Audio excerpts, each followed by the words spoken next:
Someone asks you how you're doing, and the answer comes automatically, like a reflex you didn't even know you'd learned. "I'm fine," you say, with a smile that doesn't quite reach your eyes. "Everything's good." And they believe you. Why wouldn't they? You've perfected the performance. Your voice is steady, your posture is relaxed, and your face is a mask of calm composure. But beneath the carefully constructed facade, you're drowning, you're exhausted, you're breaking apart in slow motion. And no one knows, no one sees, because you've become so skilled at hiding your pain that even you sometimes forget it's there, buried under layers of "I'm fine" and "don't worry about me" and "I can handle it." This is the psychology of people who fake being fine. And it's not about lying. It's not about being fake or manipulative or attention seeking. It's about survival. It's about a learned pattern that started so early you can't even remember when it began.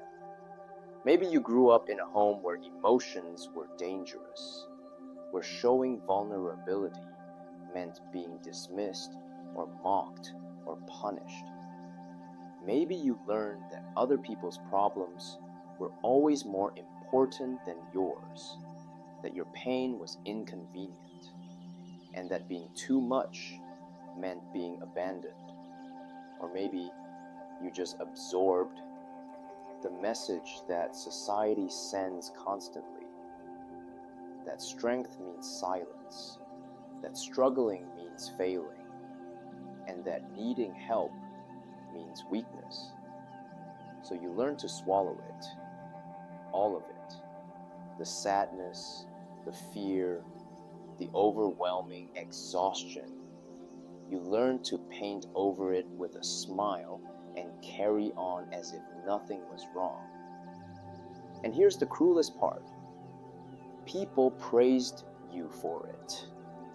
They called you strong. They called you resilient. They admired how well you handled things, how you never complained, and how you always seemed to have it together. And those words, well-meaning as they were, became chains. Because now you had an identity to maintain.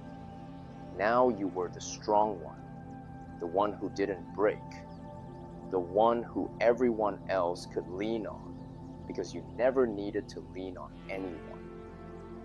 And that identity, that role you never asked for but somehow inherited, became a prison you couldn't escape. Because what happens if you stop being fine? What happens if you admit that you're not handling it, that you're barely holding on, that some days you wake up and don't know how you're going to make it through? The fear of that vulnerability, the terror of being seen as weak or broken or too much, keeps you locked in the performance even when the performance is killing you. Let's talk about what's actually happening psychologically when you fake being fine. Because this isn't just about politeness or social convention. This is about something called emotional suppression, a defense mechanism where you consciously push down feelings to avoid dealing with them or showing them to others. And in the short term, it works. It gets you through the moment. It protects you from immediate discomfort. But suppression isn't the same as resolution. Those emotions don't disappear just because you refuse to acknowledge them. They go underground, where they fester and accumulate and eventually start affecting you in ways you don't recognize. The anxiety that shows up out of nowhere. The exhaustion that sleep doesn't fix. The numbness that makes even happy moments feel distant and unreal. The physical symptoms, headaches, stomach problems, muscle tension, that doctors can't quite explain. These are your suppressed emotions finding other ways to be heard, because emotions demand expression one way or another. From a developmental perspective, the pattern of faking fine usually starts in childhood. Children are incredibly attuned to their environment, constantly reading the emotional temperature of their caregivers to determine what's safe. And if a child learns that expressing negative emotions leads to rejection, punishment, or being ignored, they adapt. They learn to hide those feelings. They learn to be easy, to be low maintenance, and to smile through the pain, because authentic emotional expression is too risky.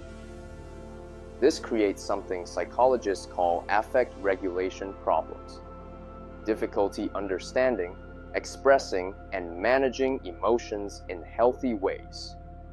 The child grows into an adult who still operates from that childhood survival strategy, still convinced at some deep level that their real feelings are too much, too messy, and too dangerous to show anyone.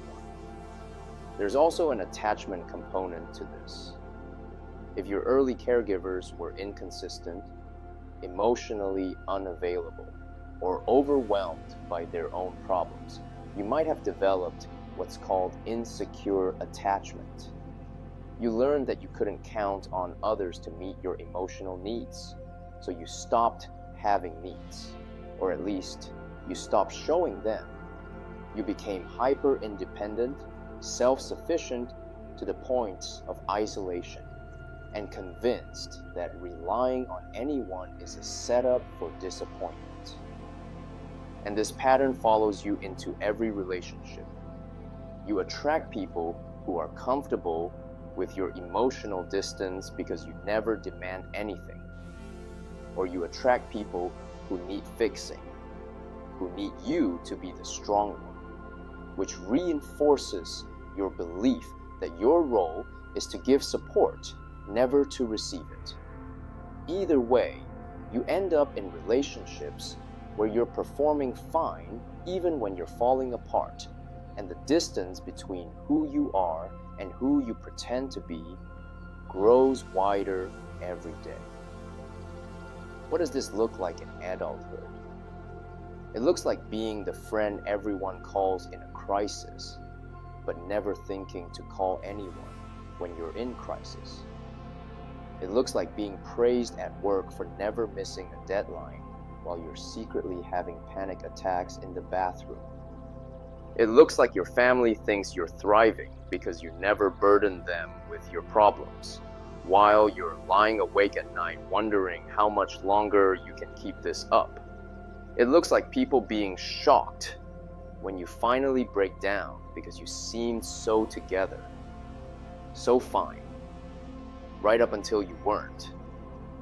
And that shock, that I had no idea you were struggling, often comes with an undercurrent of accusation. Why didn't you say something? Why didn't you ask for help? And you want to scream, because I've been trained my entire life to believe that my pain doesn't matter, that showing it makes me weak, and that being fine is the only acceptable way to be. The cost of faking fine is enormous, and it accumulates slowly over years, until one day you realize you've lost something essential. You've lost connection to your own emotional truth. You've lost the ability to recognize what you actually feel because you've spent so long performing what you think you should feel. You've lost relationships that might have been deeper if you'd allowed yourself to be real instead of always playing the role of the person who has it together. You've lost time, energy, and pieces of yourself to a performance that was never sustainable. And perhaps, most tragically, you've lost the opportunity to be loved for who you actually are in all your messy, struggling, imperfect humanity. because no one has ever seen that version of you. They only know the fine version, the edited version, the version you present, because you believe it's the only version worth loving. There's also a particular kind of loneliness that comes with faking fine. You can be surrounded by people in a room full of friends or family and still feel completely alone. Because no one knows you. Not really. They know the performance, they know the mask, but the real you, the one who's struggling and scared and barely holding on, is invisible. And that invisibility creates a feedback loop. You fake being fine, so people don't check on you or offer support, which confirms your belief that no one really cares, which makes you more likely to fake being fine. You're trapped in a cycle where your defense mechanism prevents the very connection that might heal you. And breaking that cycle requires the most terrifying thing you can imagine: telling the truth, saying, actually, I'm not fine. I'm really struggling. I need help. Those words feel impossible when you've spent a lifetime learning that they're not allowed. Let's talk about why this pattern persists, even when it's clearly hurting you. Because on some level, you know this isn't working. You know that faking fine is exhausting, isolating, and unsustainable. So why do you keep doing it? First, there's the fear of burdening others. You tell yourself that everyone has their own problems, that your struggles aren't that bad, and that you'd be selfish or weak to dump your issues on someone else. This is often rooted in childhood experiences where your needs were treated as burdens, where you learned that love is conditional on being easy and uncomplicated. Second, there's the fear of judgment. What if you admit you're struggling and people see you as weak, as failing, as less than?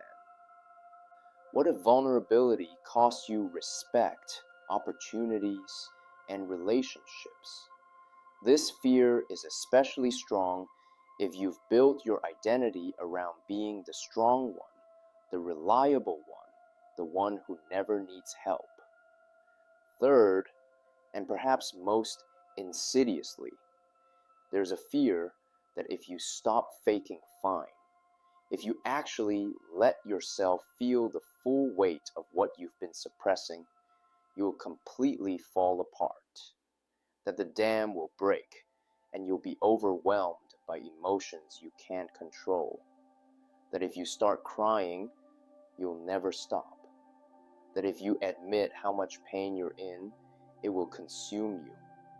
So you maintain the facade not just for others but for yourself, because the alternative feels too dangerous, too overwhelming, too much. But here's what that fear doesn't account for. You're already falling apart, just slowly, quietly, invisibly. The breakdown is happening in installments: panic attacks, insomnia, physical illness, emotional numbness, and relationship deterioration. Faking fine doesn't prevent the collapse, it just delays it while making it worse. So what's the path forward? How do you stop faking fine when fine has been your default setting for so long that you don't remember how to be anything else? It starts with the smallest, most terrifying act of honesty. Telling one person one true thing about how you're actually doing. Not the whole story. Not a dramatic confession. Just one small truth. Actually, I've been having a hard week. To be honest, I'm feeling pretty overwhelmed. I'm struggling more than I usually let on. And then you practice tolerating the discomfort that comes with that honesty, the vulnerability, the fear that they'll judge you or leave, or think less of you. Most of the time, what actually happens is the opposite. People respond with recognition, with their own stories of struggle, and with relief that you're finally being real because they've been faking fine too. And your honesty gives them permission to stop pretending. But even before you can be honest with others, you need to be honest with yourself. You need to stop the internal performance, the constant self-gaslighting where you minimize your own pain. It's not that bad. Other people have it worse. I should be grateful. I'm just being dramatic. These thoughts are the internal version of faking fine, where you refuse to validate your own experience. The healing begins when you allow yourself to acknowledge the truth without judgment. I'm not okay right now. I'm struggling. I'm tired. I'm sad. I'm overwhelmed. These aren't moral failings. They're human experiences, and they deserve to be felt, not suppressed. They deserve to be treated with the same compassion you'd show to anyone else who was struggling. One of the most powerful practices is to ask yourself, what would I need to feel or hear if I weren't faking fine? And then, as much as possible, give yourself those things. If you need rest, rest. If you need to cry, cry. If you need to rage or grieve or just sit in silence with your pain, do that. This is called self-compassion, and it's the antidote to the harsh self-criticism that usually accompanies faking fine. Because when you fake being fine, you're not just lying to others. You're being cruel to yourself. You're denying your own experience, invalidating your own pain, and forcing yourself to perform strength when what you need is softness. Self-compassion means treating yourself the way you treat a friend who's struggling, with kindness, patience, and the understanding that being human means sometimes not being okay. You also need to examine the beliefs that keep you locked in this pattern. The belief that your pain is a burden. The belief that needing help is weakness. The belief that you have to earn love through being easy and uncomplicated. These beliefs aren't truths. They are survival strategies you developed based on past experiences. And they may have helped you then, but they're hurting you now. Challenge them. Test them. What actually happens when you admit you're struggling? Do people really abandon you, or do they often respond with care? What would it mean to believe that your pain matters, that your needs are legitimate, and that vulnerability is actually a form of courage rather than weakness? These cognitive shifts don't happen overnight, but every time you challenge an old belief and prove it wrong through experience, you weaken its hold on you. There's something important to understand about the people in your life who've only ever seen you fine. Some of them will respond beautifully when you finally show them your struggle. They'll step up, show care, and prove that they're capable of seeing and supporting the real you. But some won't. Some will be uncomfortable with your vulnerability. Some will try to push you back into the fine box because that's what they need from you, what serves their comfort and what fits their idea of who you are. And this is painful, but it's also information. It shows you who can handle the fullness of you and who can only handle the performance. And as much as it hurts, this sorting process is necessary because you don't heal by keeping relationships that require you to stay broken. You heal by finding or creating relationships where you're allowed to be human.